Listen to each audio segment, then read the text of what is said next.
แต่ว่าราธนาธรรมอยู่แต่ว่าหลวงพ่อบ่ขึ้นนโมดอกเนี่ยกล่าวสมมุติยกถาออกว่าคุยกันแรกล้มออกมาทุกปีก็พูดกันทุกปีเนาะพอหลวงพ่อนั่งธรรมะเรียบร้อยก็ได้นั่งประเพียบเป็นระเบียบเรียบร้อยสวยงามก็บ่ได้คัดธรรมะก็บ่ได้เพราะอย่างเพราะตัดขาสองข้างเนี่ยสองข้างนี้ตัดจากนี้ไปฮอดฝ่าเท้าพุ่งเป็นของแท้เนี่ยจากนี้มันนี่เป็นของปลอมคือเขาใช้กระดูกปลอมให้มันก็เลยนั่งเอาหามไว้นั่งประเพียบไว้นั่งคัตธมาศไว้นั่งภูเขาเพราะนั้นก็เลยไปบนใดกันให้แต่นั่งว่าวเอาบ่ได้เทศแต่ว่าการเทศมันต้องขึ้นธรรมะนั่งยางอุบาสวยงามตั้งนะโมทุกขึ้นสุภาษิตอย่างดีแต่มื้อนี้บ่ได้ตั้งภาษิตอย่างหรอกแต่ว่ามาคุยกับญาติโยมเห็นหน้าเห็นตาญาติโยมก็ดีใจ แล้วก็ขอโอกาสคณะสงฆ์ทุกรูปซึ่งมีท่านพระอาจารย์สุวรรณเป็นหัวหน้าทีมเป็นต้นเป็นประธานพร้อมด้วยผู้ปฏิบัติธรรมทั้งหลายที่ได้มานำพาญาติโยมมาสอนโยมในทางพุทธศาสนานำเอาหลักธรรมคำสอนขององค์พระนิพพานสัมมาสัมพุทธเจ้าเข้ามาพูดให้ญาติโยมฟังแล้วนำไปปฏิบัติจะได้มากได้น้อยก็อันนี้ก็จะสุดแต่ผู้ตั้งใจจดจำวันนี้ก็เช่นเดียวกันมื้อนี้บ่มาคุยกันหรอกคุยเลี้ยงไปบ้านของพระพุทธเจ้าให้ฟังตั้งแต่หลวงพ่อเป็นเน้นแปลหนังสือธรรมบทตามธรรมบทว่าโยบหันวันนี้นางสามาวดีเมืองสาวัตถีเมืองโพสัมพีเมืองกรุงกบิลพัสดุพุทธคยะยุหันยุนี่อยากไปเห็นนี่เห็นยังไงก็จะได้เห็นบ่เนี่ยถ้าเมื่อแปลแล้วเนี่ยพอดีเมื่อปี2538นายอันนั้นดิมปะวัตพุปัทาวรเป็นนายกองค์การบริหารส่วนจังหวัดหลวงพ่อสมัยนั้นหลวงพ่อก็เป็น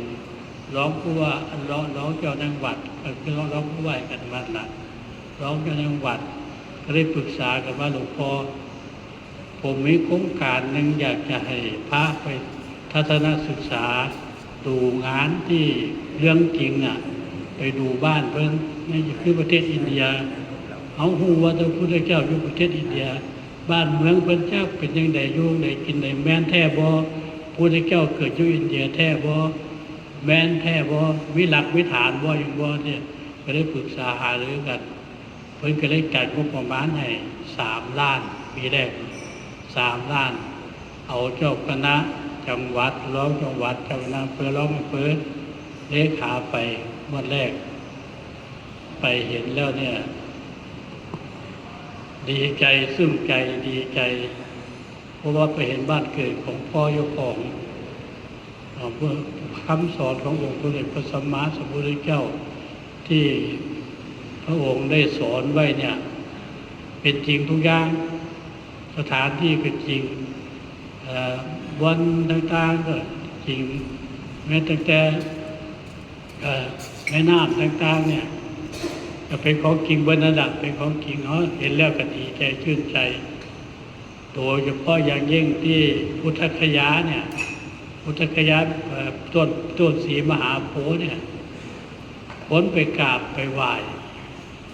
บ่แม่นแต่คนอินเดียเนี่ยบ่เป็นแต่คนไทยเขาไปกราบไปไหว้บ่แม่นแม้แต่เด็กน้อยฝรั่งสาวพวกผู้หนุ่มผู้สาวเนี่ยไปไหว้ประเทศอินเดียนั่งกรรมฐานไห้คือไห้มันเป็นอย่างไรไห้มันดีใจมันบอกว่ามันไม่เห็นของจริงมันดีใจเห็นต้นโพจริงเห็นใบโพจริงเห็นสถานที่จริงอันนี้เป็นของจริงเพราะฉะนั้นไปเห็นแล้วก็ ชื่นใจดีใจหลวงพ่อไปเห็นมา18เที่ยไปประเทศอินเดียเนี่ยไปเที่ยวไปเรื่อยจนเพิ่นจัดน้ำใดก็ไปย้ำนั่นเพราะเป็นผู้นำพระก็ต้องดูแลพระไปยุคประเทศอินเดียไปเรื่อยๆแต่เดี๋ยวนี้ใจบรรลุหัวใจไว้ขี่มีเครื่องบินบ่ได้ลำบากก็เลยไปบ่ได้เมื่อวานนี่เขามาชวนไปสร้างวัดอยู่ประเทศอเมริกา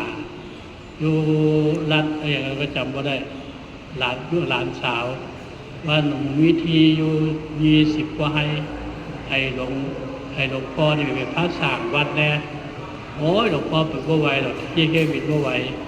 ขี่เครื่องบินไปอินเดียไปอเมริกาเนี่ย18ชั่วโมงเดี๋ยวนี้25ชั่วโมงถึงฮอดเบิดคืนจักจะมันย้ำคืนย้ำเว้นแล้วขี่ตะเวียงนั่งอยู่จังก็บินน่ะทีนี้เข้าไปก็ต้องหันเห็นตั้งแต่เอกเกอร์ผู้องลงตะเว้นกับผู้องลงไปอินมันไก่ขี่จะบินลายกันก็ไปอเมริกาไปอเมริกาเนี่ยอยู่15มื้อ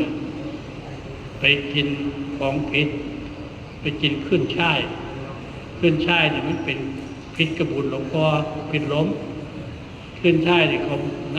งามใบใหญ่เขาไปปั้นเป็นน้ำปั้นแล้วไม่กินเขากับพวกหูกินเข้าไปก็มันพิษกระบุนตาปกติหลวงพ่อกินมันฉันไม่ได้อยู่2อย่างหนึ่งต้มพะโล้2ขึ้นช่ายสิแห้งกว่าแต่ก่อนหลวงพ่อไปใส่หลวงพ่อต้องพกยากระบุนไปน้ำเนี่ยผู้ชายกับมีกระบุนกับผู้หญิงกันเนี่ยบ่มีเนี่ยเพราะพวกยากระบุนไปน้ำข้างนึงหลวงพ่อไปบุรีรัมย์ไปกินไตแกงอันนั้นมันบ่เป็นไตปลาหรอกกินไตปลานั่นแหละแกงไตปลาเขาเฮ็ดให้ฉันเขาก็บ่ฮู้มันก็ซอยขึ้นช่ายเล็กๆไปน้อยๆให้ฉันแล้วรู้สึกว่าเป็นล้มวิ่งเด็กกอดเสาอยู่เฮ็ดได้บ่เนี่ยครับได้ยา2 เม็ดกินยากระบุน2 เม็ดเพราะฉันเข้าไปประมาณสักช่วงระยะเวลานี้มันท้องลั่นโคเพียบมันก็หายอันนี้คือกระบุนผู้ชายก็มีที่ล้มนั่นแหละคือล้มไปนั่นก็เมื่อค้านเป็นนั่งเป็นเฮ็ดเป็นเลี้ยนหนังสือแล้วที่หัดปั้นขี้ไว้ปั้นขี้ตมปั้นขี้ไว้ปั้นแล้วขายเฮ็ดว่าขายไว้เอาปั้นขี้ดินขี้ไว้น่ะผสมกับหญ้ากับหยังไว้ตากแดดไว้ตากก็ขายบางรัดก็เป็นคือยังขนมปังเนี่ยบางรัดก็เป็นแป้งเป็นแป้งคือแป้งเอามาเท่าเนี่ยขาย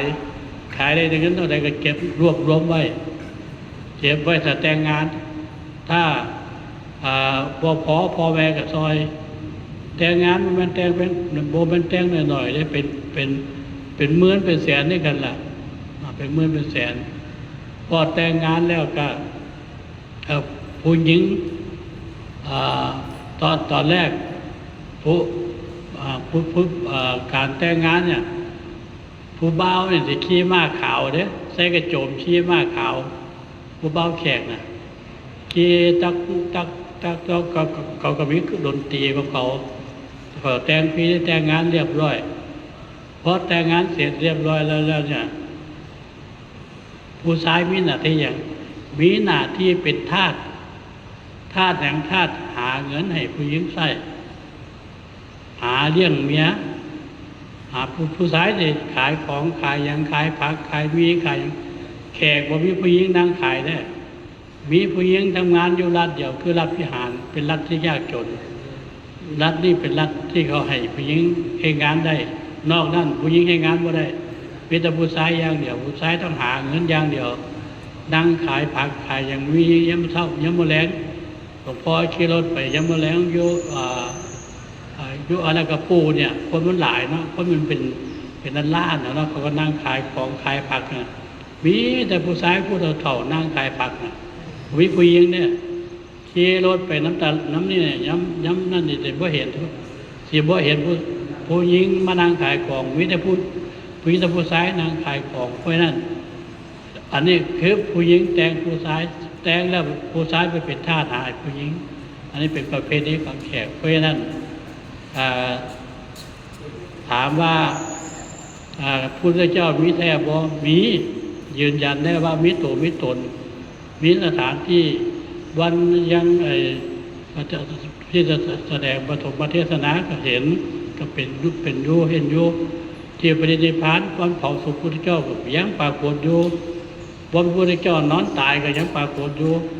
แล้วก็พระพุทธเจ้าเกิดลุกปีนี้ก็ยังมีอยู่อันนี้ถือว่าเป็นเรื่องจริงของจริงว่าเป็นคือเรื่องหลอกลวงเขาก็ได้มานำเอาคำสอนของพระองค์ที่ให้มาพระองค์มาเนี่ยมันมีอยู่3อย่างคือมีศีลมีสมาธิมีปัญญาเอา3อย่างเนี่ยได้ถือว่าเป็นเลิศผู้ใดมีศีลบริสุทธิ์ศีลดีเนี่ยนั่งสมาธิก็เป็นสมาธิเมื่อมันเกิดสมาธิแล้วเนี่ยสิ่งที่ตามมาคือปัญญาเมื่อปัญญามันเกิดมาแล้วมันก็หู้ดีหู้ชั่วอันนี้คือหลักคำสอนง่ายๆหลักคำสอนของพระเจ้าคือศีลสมาธิและปัญญาเพื่อนพระเจ้าให้ไว้ให้นั่งสมาธินั่งให้หัดนั่งสมาธิอย่าให้ขาดสมาธินี่เป็นหลักปฏิบัติของในทางศาสนาศีลทำศีลในบริบูรณ์สะอาดพระเจ้าไว้รักษาศีลอย่างไรเราให้รักษาศีล5คือปานะทินะกาเมมุสาสุราเนี่ย5ตัวเท่านี้มันที่8ตัวนั้นเป็นอันนั้นมันเป็นศรัทธาของพระอีกทั้งหากแต่ว่ารักษา5ตัวให้ได้เมื่อรักษาให้ได้แล้วเนี่ยนั่งสมาธิมันได้เกิดปัญญาความรู้แจ้งแล้วมันก็จะไปรู้ผิดรู้ถูกรู้ดีรู้ชั่ว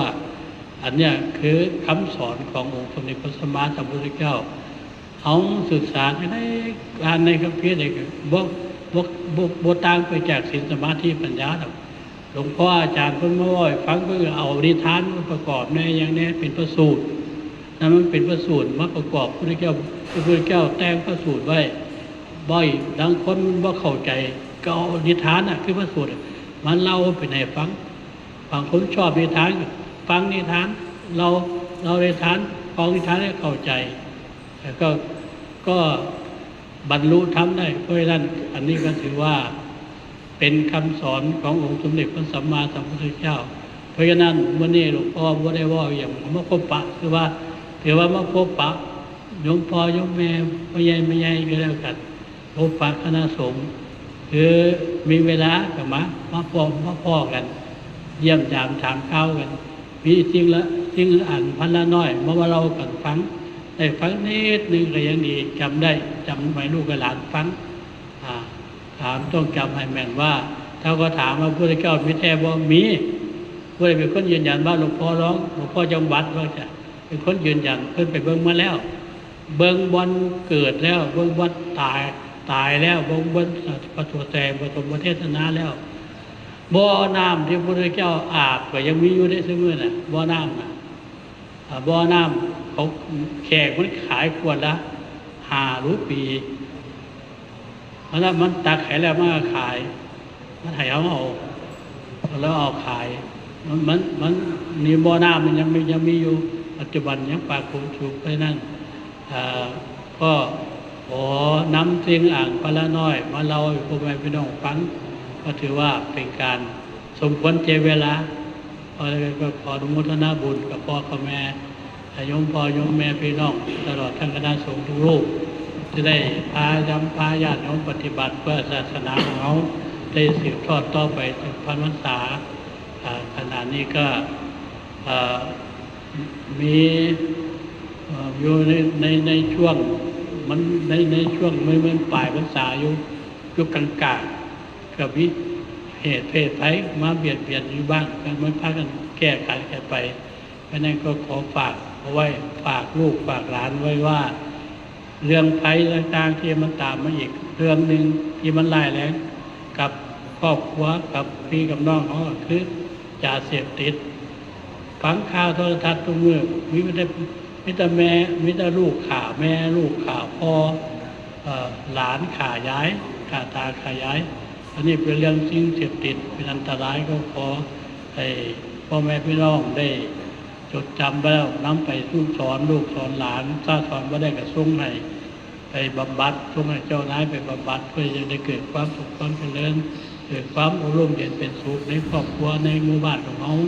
ต่อไปในไทยสุดนี้ขออำนาจของอำนาจงามความดีอำนาจคุณพระศรีรัตนตรัย